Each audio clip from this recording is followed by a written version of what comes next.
it's a pleasure to be down here at magnificent Mornington, as someone we know often says. And we've just seen the champ, and he looks a treat. He's been back in the stable 7 weeks. How's his health?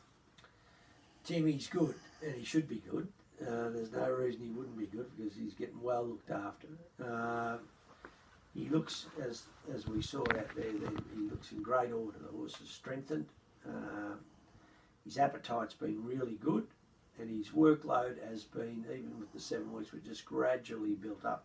We're now getting to a point where we'll start putting a fair bit of pressure on him from this point in, but he's got a good basis on him at the moment. He's got a good foundation underneath him, so he couldn't look any better than he does. Just looks a bit woolly, but outside he's certainly grown. Yeah, he's grown and he's strengthened, all round. So talk to us about bloods.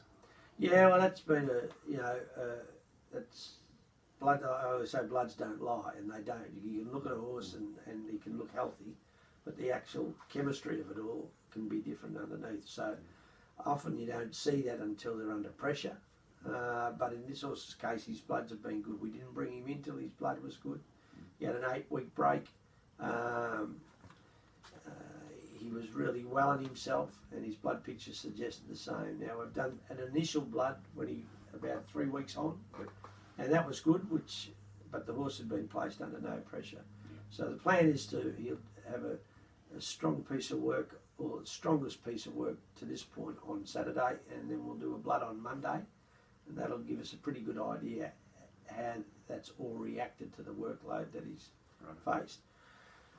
I'm hoping it's not something that we'll have to be doing it all the time because it can be expensive. And the vet's of the opinion that the treatment that we gave him, we may have to continue that as he gets to a stage when he's racing. But we'll be guided by those blood pictures. Right. So we're stepping up his work. Trial Mornington around 8th August. 8th of August looks a nice time. Once again, he'll do a strong piece of work on the Saturday before, which is the 4th. We'll do a blood on the Monday. If all that comes back positive, we'll roll into that trial on Wednesday the 8th. Okay. And then the second trial 2 weeks later. Yeah, I think there's trials at Cranbourne on the 20th, which is about 12 days later. So if he goes to the trial here on the 8th, it'll be a very soft trial. Right. We won't be. It'll be just a day out really, and just to stretch his legs, and he'll probably be a bit ring rusty. So we'll just go steady. Okay. And then we'll going into that trial 12 days later. Yeah. We'll make a decision there whether how much we extend him in that period. Right. I don't pay you for winning trials, and I think the important thing is with this preparation that we can get some length into it and performance is going up rather than deteriorating.